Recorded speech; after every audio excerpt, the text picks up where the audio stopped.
Monseigneur Chollet, bonsoir. Bonsoir. Merci d'être venu. Alors, on commence par la mise au point. Qu'est-ce qui vous a gêné dans les propos de Jean-Pierre Bemba? Je commencerai d'abord par vous remercier de nous donner cette opportunité de répondre à des propos qui ont vraiment dérangé, des propos teintés de méchanceté et d'une ingratitude gratuite. Des propos truffés de contre-vérités qu'en tant que secrétaire général de la SENCO, je ne peux pas laisser consommer par la population, surtout pas par nos fidèles que nous aimons tant et pour qui nous nous sacrifions. Donc, vous avez bien écouté le vice-premier ministre, ministre des Transports. Il nous a accusés de plusieurs choses. Il nous a accusés d'être des politiciens en robe. Il nous a accusés d'avoir abusé de la générosité du chef de l'État qui a donné, selon lui, $1 million à chaque diocèse. Et il s'est posé la question ironique, qu'est-ce qu'on en a fait? Insinuant que on n'a pas fait, c'est pourquoi on a reçu l'argent. Il a accusé l'Église d'être ingrate. Selon lui, c'est seulement à Isiro que la SENCO, par son président, a remercié pour lui au moins une fois. Il a accusé l'Église de ne pas faire ce qu'il devrait faire, particulièrement en ces temps où on est en guerre, c'est-à-dire en tant qu'homme de Dieu, réunir les uns les autres autour du chef de l'État. Il nous a accusés de manipuler la jeunesse. Il nous a accusés de menacer la paix. Et tout cela, il n'y a rien de vrai. Et je suis venu justement pour y répondre. Alors, commençons par, je ne sais pas si on doit parler de politiciens en robe. Ouais. Politiciens en robe, le pape récemment, je vous avais reçu il y a quelques mois, vous en avez même souri, avait demandé aux évêques d'être plus dans la foi que dans le matériel. Ouais. N'était-ce pas dû au fait que l'Église semblait trop s'impliquer dans la chose politique plutôt que dans la foi de ses fidèles? Oui, je crois qu'à cette occasion, je vous ai aussi rappelé que le même pape, pendant ce même voyage, il a pris un modèle, leurs excellences Monseigneur Muziriwa et le cardinal Monsengo, dont on connaît l'impact de sa pastorale en politique. C'est vrai, à entendre le vice-premier ministre Jean-Pierre Bemba, en parlant de politiciens soutanes, il insinue qu'on s'implique trop dans la chose politique. C'est l'occasion pour moi de rappeler ce que j'ai toujours dit. L'Église, la SENCO, les évêques, les prêtres, nous n'avons aucune intention de faire la politique. Ceux qui font la politique, c'est pour diriger, c'est pour briguer les responsabilités. Nous sommes là comme des pasteurs qui veillent sur le bien-être de leurs brebis. Et les mêmes brebis sont les citoyens dont la vie dépend de la gouvernance du pays. Si le pays est bien gouverné, si la population qui constitue nos brebis vive dignement, on ne verrait pas l'Église s'intéresser dans les questions politiques. Comme l'a dit autrefois le pape Benoît, l'Église ne peut pas se taire là où la population souffre. Donc, on est là comme des pasteurs. Si dans notre mise au point, j'ai fait allusion à la visite à La Haye, il y a naturellement d'abord le cardinal qui est allé même témoigner, mais je suis allé moi aussi. Mais il ne dira pas que je suis allé le visiter comme politicien. Si c'était comme politicien, j'amènerais les caméras, j'en ferais la publicité. Justement, à ce propos, quand nous avons lancé l'Église, Jean-Pierre Bemba nous a joint. Il a dit ceci: l'Église ne m'a jamais rendu visite à la prison de La Haye. J'ai rencontré le cardinal Mbongo la première fois, c'était chez lui à la maison en 2018. À sa sortie de prison, je n'ai reçu aucune visite ni soutien de l'Église, rien du tout. Non, si c'est lui qui a dit, il a menti. La preuve, c'est son Excellence, la ministre Bazaïba, à qui j'ai demandé service. Je suis allé, je peux même vous décrire la cellule dans laquelle il était, combien de barrières on a traversées. S'il ne reconnaît pas ça, alors il y a quelque chose qui ne va pas. Quelque chose qui ne va pas. Son Excellence F. Bazaïba est là. Nous sommes allés avec elle. Non. Alors donc, là, vous confirmez que vous y étiez? Non, je ne comprends pas qu'ils disent qu'on ne lui a jamais rendu visite. D'accord. Vous parlez politique, vous dites que vous ne vous impliquez pas à la politique, mais récemment, aux États généraux de la justice, vous avez été clair sur le sujet de la Constitution.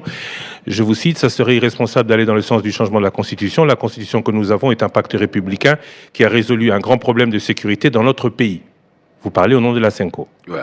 Pourtant, l'Église catholique avait appelé à voter non l'actuelle Constitution de 2005. Écoutez, d'abord, l'Église catholique n'est pas contre les principes de réviser la Constitution, n'est pas contre le principe de réfléchir sur la Constitution. Pour l'Église catholique, c'est d'abord question d'opportunité. Évidemment, en ce moment-là, l'Église avait des raisons pour émettre ses réserves. Encore comme aujourd'hui, c'est son opinion. C'est son opinion. Mais les circonstances aujourd'hui sont telles que l'Église ne peut pas encourager ça. L'Église se dit que les gens ne peuvent pas réfléchir à tous les problèmes. On a parlé, Jean-Pierre Bemba a parlé de 4 articles qu'il faut changer. Beaucoup de gens se plaignent du fonctionnement des provinces, de la double nationalité, de beaucoup de problèmes qui pourraient être un frein. Vous dites on ne change pas la Constitution, mais on ne peut même pas y réfléchir. Non, non, c'est le contraire de ce Parce que le président a dit... C'est le contraire de ce que je viens. Je vous dis, le même président, quand on l'a vu, il nous a d'ailleurs apaisés. Il dit que ce n'était pas quelque chose de pressant. Et il avait raison de le dire par rapport à l'environnement actuel. Il a même dit que c'est quelque chose qu'on ne pouvait pas, dont lui ne prendrait pas la responsabilité, considérant la situation économique aujourd'hui, et qu'on ne prendrait pas la responsabilité d'aller dans la direction, d'orienter les choses dans la direction du référendum, parce que qui dit référendum, dit élection, qui dit élection, dit beaucoup d'argent. C'est lui qui l'a dit. Je n'étais pas il l'a dit aux évêques, oui, que moi j'accompagnais. Oui, mais la révision de la Constitution ne veut pas forcément dire référendum. En 2011, on avait révisé la Constitution sans référendum. C'est-à-dire parce que dans la suite, quelques mois après, il n'exclut pas la possibilité de référendum en disant que c'est la population va trancher. Comment est-ce que la population va trancher, sinon à travers un référendum? Par ses élus à l'Assemblée nationale comme en 2011? Écoutez, mais si c'est dans ce sens-là, tant mieux. Mais même alors, par rapport à la réflexion, on peut bien la faire. Mais l'opportunité, la situation sécuritaire aujourd'hui, même l'article 218 l'empêche. L'empêche d'ailleurs. Oui. C'est scandaleux qu'une partie du pays est occupée à aller dans ce sens-là. Mais c'est cracher sur ce monde-là. Oui, il y a quand même des priorités. Oui, mais vous dites que... Mais le principe de réfléchir, l'Église n'est pas contre ça. Vous êtes prêt à participer à cette commission que mettra en place le président de la République, puisque vous dites que le principe de réfléchir, vous l'acceptez? Non, l'Église n'a jamais refusé d'apporter sa contribution là où elle estime apporter une lumière. Ça, c'est réfléchir, c'est une chose. Mais s'engager à réviser ou à changer, c'est autre chose. À réfléchir, oui, mais à s'engager... Et d'ailleurs, on attend, les évêques n'attendent pas, les débats lancés, n'attendent pas cette commission-là pour réfléchir. Ils ont déjà instruit leurs services techniques pour mettre en contribution les experts à la question, les experts apolitiques, pas ceux qui ont vendu leur intelligence pour le besoin d'argent, de pouvoir, pour éclairer leur lanterne. Donc, c'est en toute responsabilité que les évêques se comportent. Donc, vous avez commencé à réfléchir avant les experts de la présidence? Non, mais non, j'ai dit, ils ont instruit le service technique pour qu'ils puissent mettre à leur disposition ceux qui vont éclairer leur lanterne. Ça va venir prochainement parce qu'on doit creuser la chose. Donc, vous n'êtes pas opposé à la réflexion et à la commission de réflexion du président de la République? Non, ce n'est que ça, oui, mais dans le contexte de ces discours, l'objectif, au-delà de cela, c'est leur réflexion pour réviser ou changer. Mais nous disons que dans les circonstances actuelles, en tenant compte des circonstances sécuritaires, en tenant compte des circonstances socio-économiques, ce n'est pas opportun. Je crois. On va revenir sur la situation de guerre. Le pouvoir vous reproche d'être plus proche de l'opposition ou de ne pas soutenir la République en cette période de guerre? Le chef de l'État l'a d'ailleurs dit à Kananga. Non, je crois qu'il n'est pas bien informé parce qu'il n'y a pas une institution de la société civile qui a fait plus que la SENCO par rapport à cette situation. Je vous donne quelques exemples. D'abord, maintenant, c'est la balkanisation que nous redoutons. Depuis 2012, vous savez, la SENCO a organisé une marche au niveau national contre la balkanisation. Vous savez, les déclarations, vous vous souvenez des déclarations du cardinal après une visite à l'est du pays. Alors, puisque je réponds au ministre Jean-Pierre Bemba, quand il était ministre de la Défense, Monseigneur Outembi, que j'ai accompagné, nous sommes allés le voir comme ministre de Défense parce qu'on allait faire un plaidoyer au niveau de l'Union européenne et des États-Unis contre l'agression rwandaise. Parce que c'est aussi une crise qui a une dimension internationale. Mais pour y aller, nous devons être bien mieux informés. On a vu le ministre des Affaires étrangères, Lutundula. On l'a vu. Mais ça, c'est quand même une intervention de haut niveau. Oui, mais quand on dit vous n'en faites pas assez, peut-être que vous n'en parlez pas assez. Récemment... si vous parlez en termes de parler... En termes de parole, oui. En termes de prise de parole, on a cité notamment Monseigneur Ambongo. Ouais. Monseigneur Ambongo qui a fait plusieurs sorties dans les médias internationaux. Oui. Il y a Monseigneur Ourigi. Dans lesquels il a peu, selon beaucoup... dit ou regretté la présence de l'armée rwandaise en République démocratique du Congo. Récemment, il était d'ailleurs à Kigali. Ma visite à Kigali visait à évaluer la situation de l'Église en Afrique de manière globale. Nous avons procédé à une analyse du paysage social et pastoral, ainsi que des situations ecclésiales, sécuritaires, économiques et politiques des différentes régions du continent. Qu'est-ce qui en est sorti? Qu'est-ce qu'il a dit? Qu'est-ce qu'il a dit aux autres? Est-ce qu'il s'est plaint du fait que... Laissez-moi d'abord, parce que vous avez dit quelque chose, on n'en parle pas assez. Oui. Révisiter les différents messages de la SENCO, depuis même, prenons même le cap de 10 ans, vous verrez dans 8, si pas dans 9, 8 sur 10, la question de l'Est est là-dedans. Mais le message qui me revient à l'esprit, le message phare, c'est en novembre 2022, où c'est un message d'alerte, le pays est en danger, où les évêques ont cité explicitement le Rwanda, où les évêques ont parlé de l'indifférence et de l'hypocrisie de la communauté internationale. Dis-moi, quelle institution, une autre structure, la société civile, quelle autre église a fait plus que la SENCO, l'église catholique, pour dire qu'on n'a fait pas assez? Oui, mais le problème, c'est que depuis, les sorties de l'église n'ont pas été vraiment à la condamnation. Et les sorties de l'église ont plutôt été aux critiques de ce qui se passe à Kinshasa que de l'agression qui vient du Rwanda. Ce n'est pas correct. C'est pas correct. Parce que si vous révisitez ce message-là, vous verrez où on cite explicitement le Rwanda. Ouais. Vous avez donc parlé de politiciens en Europe. Vous critiquez Jean-Pierre Bemba, abus de la générosité du président de la République. Ouais. Alors, Jean-Pierre Bemba a dit, j'ai écouté le discours à Isiro, enfin, il a dit merci. Et là, vous soulignez l'ingratitude de l'Église versus Jean-Pierre Bemba. Mais l'Église a reçu de l'argent. Elle a conclu pour 1 million, elle n'a pas reçu tout cet argent. Vous avez vous-même, à Isiro, annoncé que les 300 000 troisième tranche sont en train d'arriver. On vous l'a annoncé. On l'a annoncé, mais ce n'est pas la première fois qu'on annonce. Ça fait 300 plus 300 plus 300. Fait déjà, on a donné des dates plusieurs fois, mais on n'en veut à personne parce qu'il y a des urgences peut-être plus que ça. Comme le PDL 145. Mais le PDL 145, qui se plaint de ne pas avoir l'argent à temps, lui, on sait ce qu'ils font. Ce que l'Église ne nous dit pas, par contre, à part dans le communiqué d'hier, c'est qu'elle reçoit cet argent et qu'elle est prête à ce que l'IGF aille le contrôler. Pourquoi est-ce qu'on n'en parle pas beaucoup plus de cet argent que l'Église reçoit? Je ne sais pas, vous parlez de beaucoup. Quand on a reçu cet argent en 2022, le secrétariat général a réuni à Kinshasa tous les points focaux, les gestionnaires de ces projets, avec les délégués du gouvernement pour les briefer, pour leur donner les orientations, le travail, le choix de projets, etc. Les médias étaient là. J'ai réuni les médias. Certainement, l'autre Congo était là, à moins qu'il n'ait pas répondu à l'invitation. Vous savez que nous sommes toujours présents auprès de la Senco. Après, quand on a reçu la première tranche, j'ai présenté les œuvres. J'ai fait une émission à la RTNC pour présenter la chose. Et j'ai fait une émission avec la presse de la présidence. Je pourrais vous balancer, ils en parlent en termes des œuvres de Fachi, ce qui n'est pas faux, parce que c'est lui l'initiateur, même si c'est l'argent du trésor public.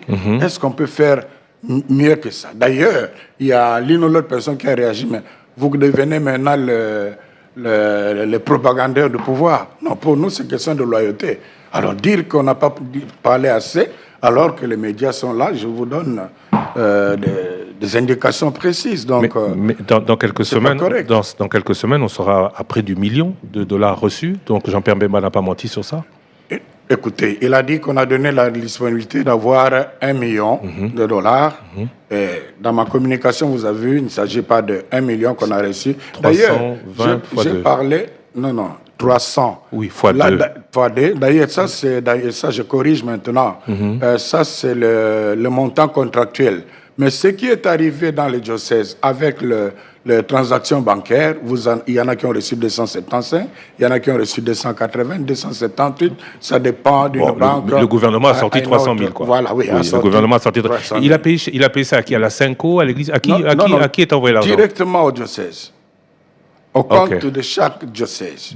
Pas à la Senco, au diocèse. La Senco n'a reçu que ce que je pourrais dire les frais administratifs pour le suivi. Je vous ai parlé de la rencontre de tous les points focaux, le transport, le logement et tout. Il y a les évêques aussi. On a organisé 1 ou 2 sessions sur la gestion, le suivi de ces projets. Il y a l'équipe technique qui travaille dans ça, c'est $150, 1000 plutôt, par tranche mais l'argent pour les œuvres, c'est directement au diocèse. Alors, le ministre Bemba dit, mais qu'est-ce qu'on en a fait pratiquement? C'est ça la question. C'est ça qui dit oui. C'est ce que j'ai trouvé très grave. Je vous ai amené, je ne vais pas parcourir, je vous laisserai, si vous retrouverez tous les diocèses avec les œuvres déjà faites. Vous pouvez chercher. Et on peut... Vous pouvez chercher, si vous êtes originaire de votre diocèse. On peut aller chercher à chacun d'entre nous. À vos collaborateurs pour dire qu'on n'invente rien. Ils peuvent demander à leurs grands-parents ou leurs oncles qui sont sur place là. Alors, pour que nous parlons du ministre Jean-Pierre Bemba, chez lui à Guémena, l'unique centre où on peut avoir accès à un examen IRM avec le scanner, dans toute la province d'ailleurs, c'est un centre qui a été inauguré le 9 mars dans le cadre de ces projets. Quelque chose d'exceptionnel. Chez lui, il en est ignorant. On peut se poser la question s'il s'occupe de la santé de cette population. L'autre posture... Seulement là, vous verrez, un diocèse comme lui, avec une tranche, a construit une école moderne. Vous recevez les gens qui sont dans les projets, combien coûte une école? En plus de cela, avec la même tranche, un forage d'eau. Parce qu'on parle beaucoup, on a beaucoup parlé de PDL 145, vous avez sûrement dû suivre la Première ministre sur Top Congo FM, de 30% de réalisation. Sur les $600 000 reçus, vous pouvez parler de taux de réalisation sur un total du contrat, c'est $1 million. De combien de pourcents? 60% déjà réalisé? Ah mais oui, hein, certainement. Plus que ça d'ailleurs. Bon, je n'ai pas... Vous avez fait plus que ce qu'on vous a donné? Non, vous parlez de... Oui, parce qu'il y a des gens, des diocèses qui ont préfinancé. Parce que, par exemple, qui sont même endettés. Boma, par exemple, il a construit un centre d'analyse biomédicale dont les équipements coûtent très, très cher. Il a fait venir, il s'est arrangé avec un fournisseur pour amener déjà le matériel, comptant sur la 3e tranche qui n'est pas là.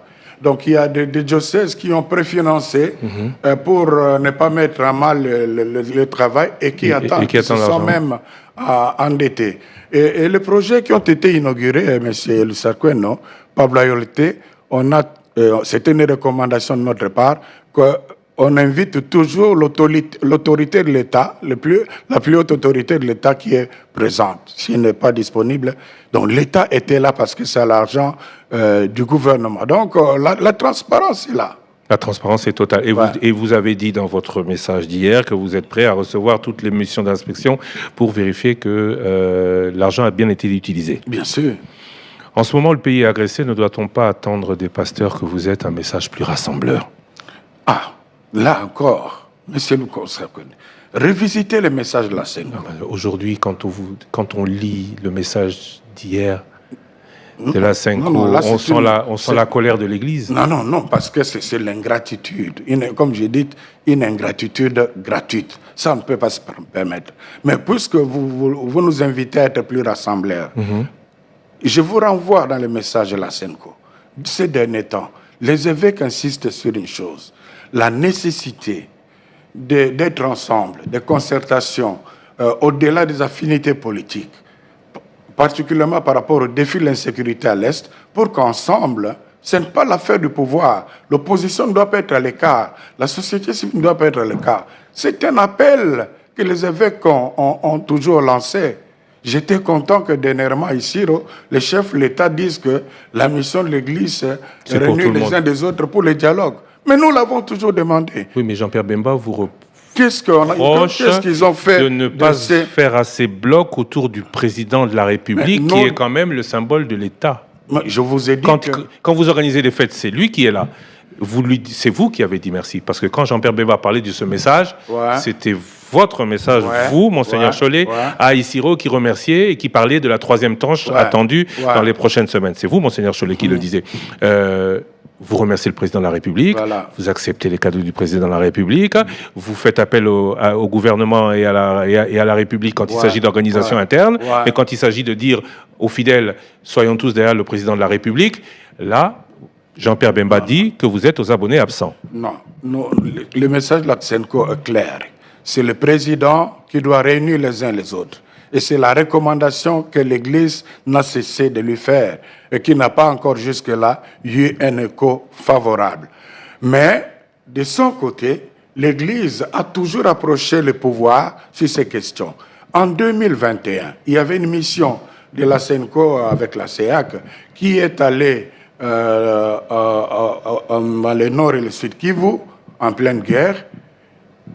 Il y a un rapport qui a été donné et au président de la République et au président de l'Assemblée nationale, M. Mbosso. En 2019, au mois de juillet, j'ai accompagné Monseigneur Utembi qui a rencontré, avec la facilitation des évêques de l'Ouganda, le président Museveni par rapport à la question des ADF Nalo.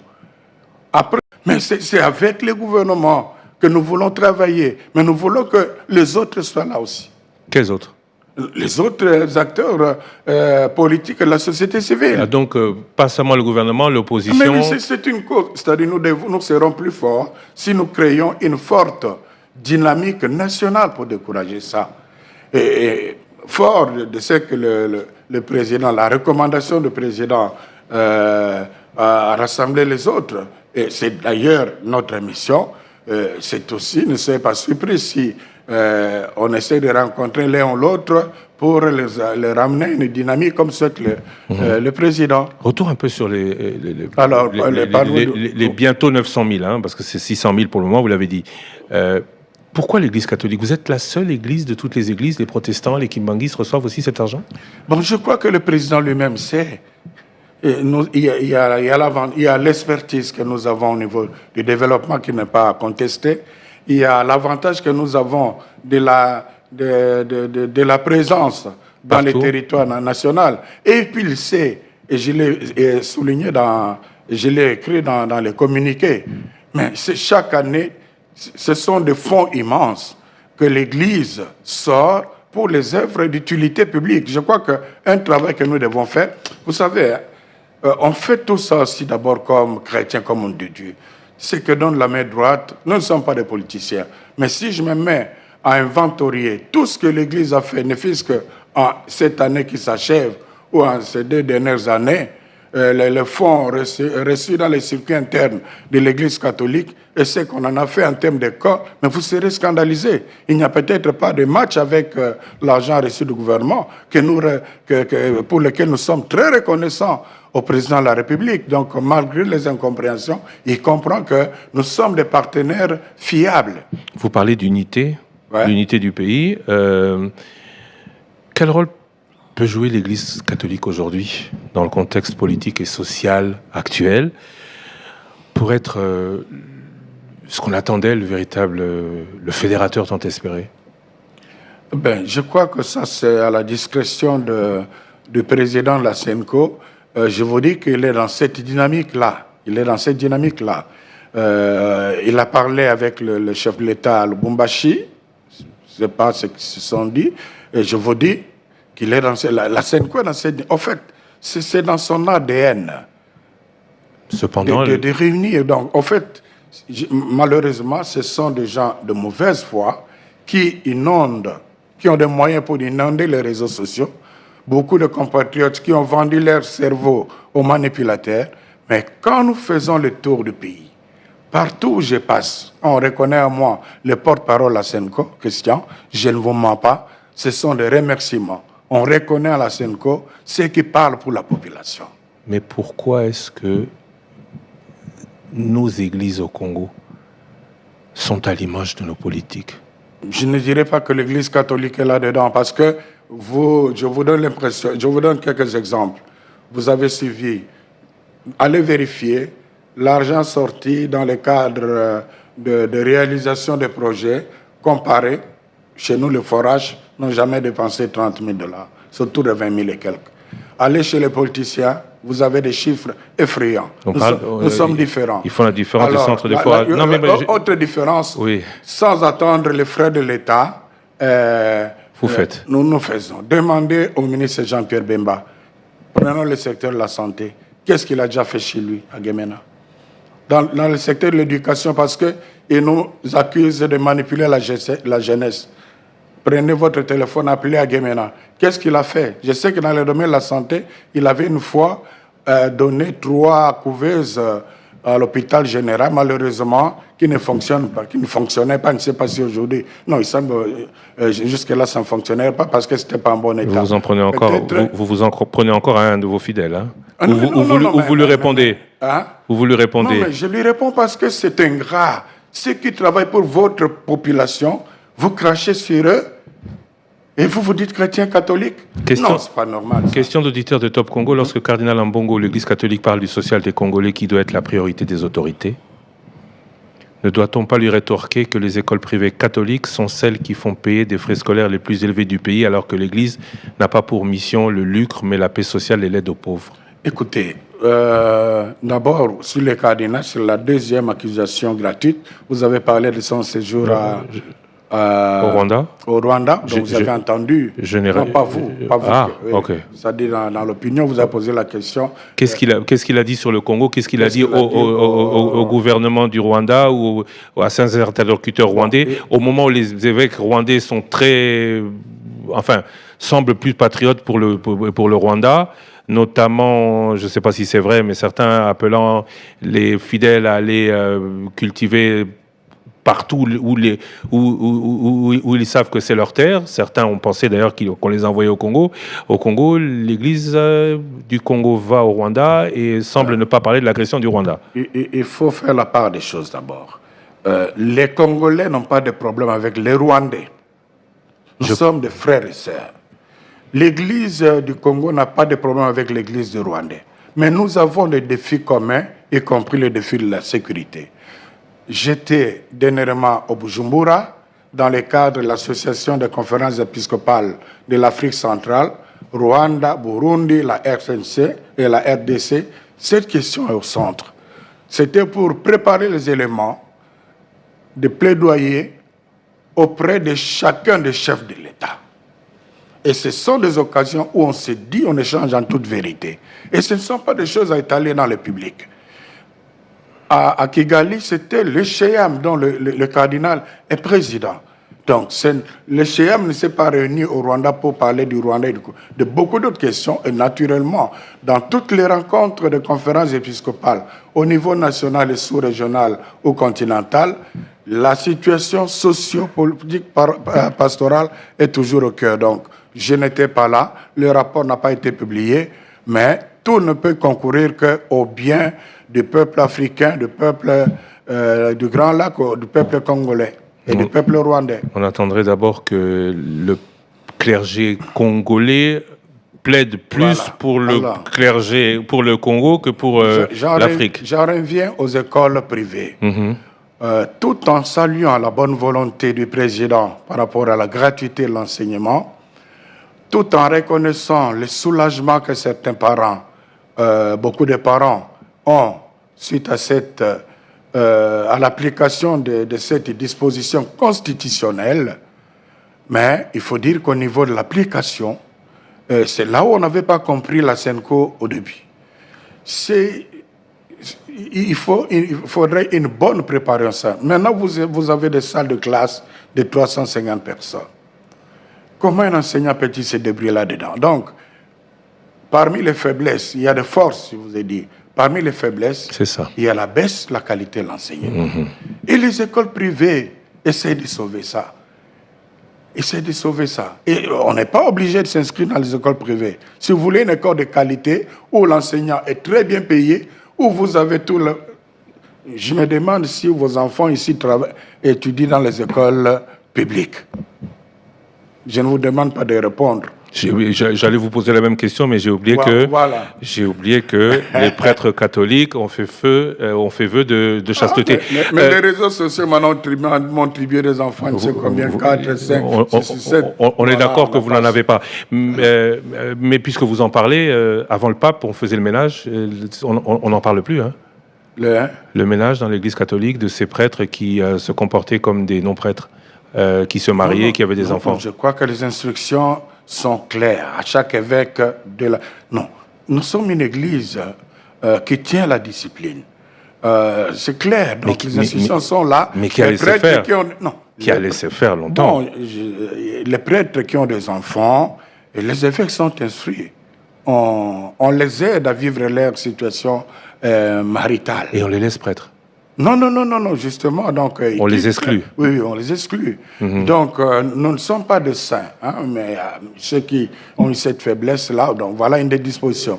Vous ne le savez peut-être pas, même les évêques dans l'Église catholique, ils sont sanctionnés, mais pas de façon pour les humilier. Et souvent on peut procéder par sous forme de demander la démission et tout. Et souvent donc, très en retard. Hein, et souvent très en retard, on l'a vu. Pas au Congo, c'est vrai, mais on l'a vu notamment dans les églises en France et ailleurs. Vous avez parlé des Russes dans votre communiqué. Des Russes. Jean-Pierre Bemba, vous avez accusé Jean-Pierre Bemba, c'était sur Top Congo FM, n'a jamais cité l'Église catholique.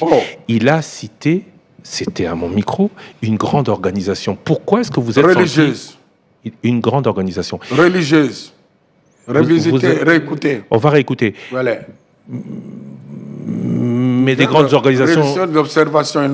Mais des grandes organisations religieuses, il y a les il y a les protestants, il y a les kimbanguistes. C'était la même mission. Non, les protestants sont avec les catholiques et les autres sont ensemble. Ça pouvait ne pas être vous. Pourquoi vous êtes-vous senti visé? D'ailleurs, dans l'émission de mercredi, il a mis du temps avant de citer l'Église catholique. Vous l'avez constaté. Il voulait pas. L'Église catholique, mais c'est ça. Oui, mais cette fois-ci, je comprends votre réaction. Mais pour les Russes, je ne sais pas pourquoi vous réagissez aujourd'hui, près d'un an après, alors qu'il ne vous a pas cité. Écoutez, nous ne sommes pas de ceux-là qui... Non, on a laissé passer, mais quand on voit maintenant que ça devient un problème sérieux, il parle de nous avec dédain. Il n'avait pas deux organisations importantes, deux grandes organisations religieuses dans l'observation des élections. La jugeante est claire à nous. Sinon, il le dirait. Il a lu. C'était vous et pas les autres. Le communiqué que j'ai fait là, je lui ai envoyé par WhatsApp. Il vous a rappelé? Non, il n'a pas rappelé. Mais il pouvait me dire bon, ici vous avez menti, ici vous avez menti. Mais là, je suis désolé. Si vous dites qu'il n'a jamais reçu une visite à la Haye, alors que le cardinal est parti même témoigner devant le tribunal, il ne s'en souvient pas. Cardinal Mosengo. Ambongo, ouais. Devant les juges, et qu'ils vous écrivent que... En tout cas, la réponse qu'on a eue, l'Église ne m'a pas dit de me calmer. Il a menti. Lors de la guerre. Il n'a pas de contact avec l'Église. Moi, je vous ai donné un témoin, la ministre F. Bazaïba. On vérifiera. Merci beaucoup. Si je vérifie mon agenda, je vous dirai même la date. Merci beaucoup, Monseigneur Ambongo. Monseigneur Cholet. Monseigneur... Oh, pardon. Excusez-moi. Alors, est-ce qu'on doit dire... Est-ce qu'on ne doit pas dire aujourd'hui qu'on a la majorité, l'opposition et l'Église catholique? Je ne vois pas pourquoi... Dans la classe politique. Dans la classe politique, non. Non, nous veillons sur la bonne gouvernance du pays. Comme je vous ai dit, le pouvoir, la majorité dirige. L'opposition veut diriger, mais la CNCO ne veut pas diriger. Voilà, donc nous ne pouvons pas être classés par ceux qui veulent avoir des postes politiques. Mais la CNCO se détermine souvent en opposition de la majorité, quitte même demain, quand la majorité passe à l'opposition, à rallier cette majorité d'hier, oubliant ce qu'elle a fait hier ou ce qu'elle fera demain. L'Église catholique prendrait plaisir d'être systématiquement dans l'opposition pour faire mal. Mais je vous ai donné là nous avons un exemple de collaboration avec la majorité, non avec le pouvoir. Alors, je vous pose la question. Si un opposant avait des moyens qui donnaient à l'Église catholique pour faire la même chose... Ce n'est pas déjà le cas? Hein? Ce n'est pas déjà le cas? Il n'y a pas d'opposants qui donnent des moyens à l'Église? Je parle de façon... Oui, mais je parle aussi de façon... De façon, il n'y a pas d'opposants qui donnent des moyens à l'Église pour faire quelques œuvres? Oui, mais il y a... Les gens voient ça mal en disant que, voilà, on est avec l'opposition. Non, mais si vous êtes... mais pas de cette ampleur, mais si vous êtes plus ensemble. Si vous annoncez à chaque fois, comme vous dites, à l'avoir annoncé pour le gouvernement, personne ne le prendra mal? Non, aussi, beaucoup de gens, même les opposants, ceux qui le font, ils le font d'abord en tant que chrétiens. Et beaucoup vous demandent de ne pas faire la publicité de cela. Et ça, c'est vraiment à louer. Pour terminer, cette émission ne se termine jamais de manière, et elle va se terminer encore cette fois-ci de manière brute. Je suis chrétien catholique, baptisé en janvier 67. Je vous avais dit la fois dernière une expression qui vous avait fait rire: ne regarde pas nos péchés, mais la foi de ton Église.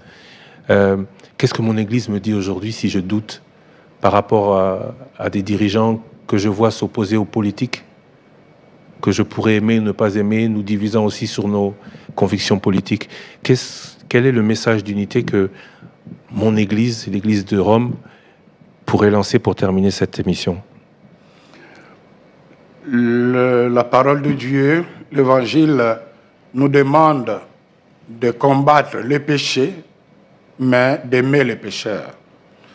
De combattre le mal, mais d'aimer ceux qui nous font le mal. Donc, le message que je donnerai par rapport à votre question, c'est que, qu'on soit dans l'opposition ou dans la majorité, nous sommes tous des frères et des sœurs. Et chacun doit assumer son rôle. La majorité doit faire ce que la nation attend d'elle pour le bien-être de la population. L'opposition doit faire ce que la population attend d'elle pour aider la majorité à bien gouverner. La société civile que nous sommes, nous devons faire ce qui nous revient pour pousser le gouvernant à s'occuper de la population. Mais tout en ayant de différentes convictions, nous pouvons œuvrer ensemble pour le bien de la population. Et l'exemple est là. Et dans tous les cas, qu'on soit de l'opposition, de la majorité, de la société civile, nous sommes tous frères, n'est-ce pas? Nous sommes tous frères, exactement. Et vous retrouvez les catholiques dans toutes ces catégories-là. Et ce sont nos fidèles.